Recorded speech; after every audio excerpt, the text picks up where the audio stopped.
ကဘာကြီးကမတည်ငြိမ်ဘူးရုရှားနဲ့ကျွန်တော်တို့ယူကရိန်းကစစ်ဖြစ်နေတယ်အီရန်နဲ့အမေရိကန်ကစစ်ဖြစ်နေတယ်ပြီးတော့ဈေးကွက်တွေကလည်းမတည်ငြိမ်ဘူးပေါ့ဗျာနော်ရွှေဈေးကျလာနော်တကယ်တော့ကျတော့ကျွန်တော်တို့မျှော်လင့်ထားတာကစစ်ဖြစ်ရင်ရွှေဈေးတက်ပေါ်မှာသို့တော့ရွှေဈေးကျလာရေနံဈေးကတော့မျှော်လင့်တယ်လို့ပဲမျှော်လင့်ထားတယ်လို့ပဲတက်လာဒီထဲမှာကျွန်တော်တို့မျှော်လင့်ထားတယ်လို့ဖြစ်လာတဲ့ဟာတစ်ခုလည်းရှိပါတယ်နော် stock market ကအမေရိကန်က stock market တွေကျလာနော် industry လည်းကျလာတော့နော်အမေရိကန်မှာအဓိက index 3မျိုးရှိပါတယ်နော် industry အများကြီးရှိတယ်အဲ့ဒီကအဓိက index 3ခုရှိတယ်အဲ့ဒီကကျွန်တော်တို့ S&P ပေါ့လေနော်ပြီးရင် Dow ပြီးရင် Nasdaq ကတော့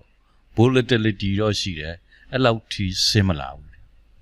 နော် Dow နဲ့ကျွန်တော်တို့ S&P က volatility လည်းများတယ်ဆင်းလဲဆင်းလာပြီးတော့သူတို့ထက်က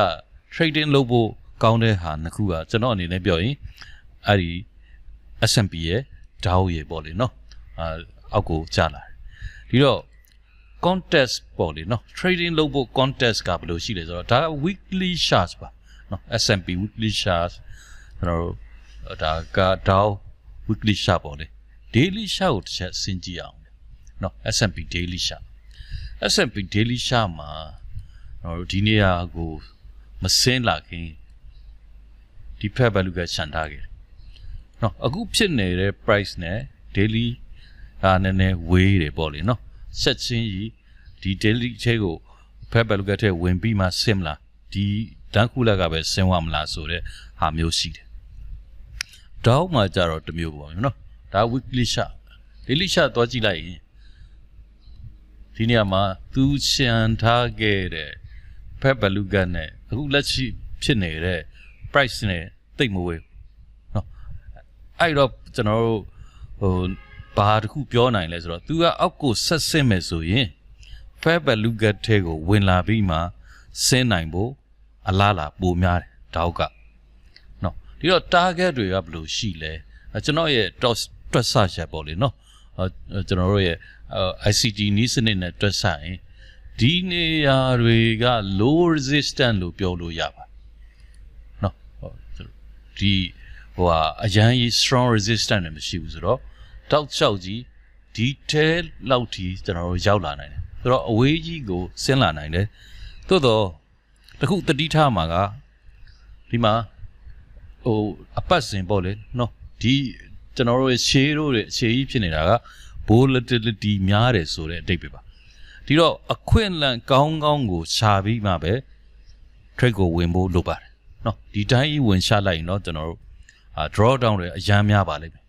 နော် S&P လည်းအဲ့လိုပဲကျွန်တော်တို့ weekly chart ကြည့်လိုက်နော်ဒီမှာ share တို့အရှည်ကြီးရှိတယ်နော်အပေါ်ကိုတက်ပြီးမှအောက်ကိုဆင်းချတာအပေါ်ကိုတက်ပြီးမှအောက်ကိုဆင်းချတာဆိုတော့ကျွန်တော် set trade တော့လုပ်မယ်သို့တော့အခွင့်အလမ်းကောင်းတဲ့ဟာလေးတွေကိုရှာပြီးတော့မှာပဲ set trade လုပ်ရင်ဒီနေရာမှာကျွန်တော်တို့ trading လုပ်ဖို့ opportunity တွေအများကြီးရနိုင်ခြင်းရှိပါတယ်နော် stock market သို့တော့ဒါတွေက fundamental အကြောင်းဖြစ်နေတယ်ဆိုတော့ဒီ fundamental ထဲမှာပေါ့နော်မှာတမတာ trend တို့ဘာတို့ဒီကြားထဲဘာလုပ်မယ်မသိဘူးအဲ့ဒီအပေါ်မှာတွေလေဒီ market ရဲ့ reaction ကအများကြီးမူတည်ပါတယ်နော်အဲ့ဒါလေးတွေကိုလည်းနားထောင်ပြီးတော့ technical ကိုလည်းကြည့်ပေါ့လေနော်အဲ့လို trading လုပ်ဖို့အခွင့်အလမ်းတယ်ဒီတစ်ပတ်မှာလည်း industry မှာအများကြီးပေါ်လာနိုင်ပါတယ်ကျေးဇူးတင်ပါတယ်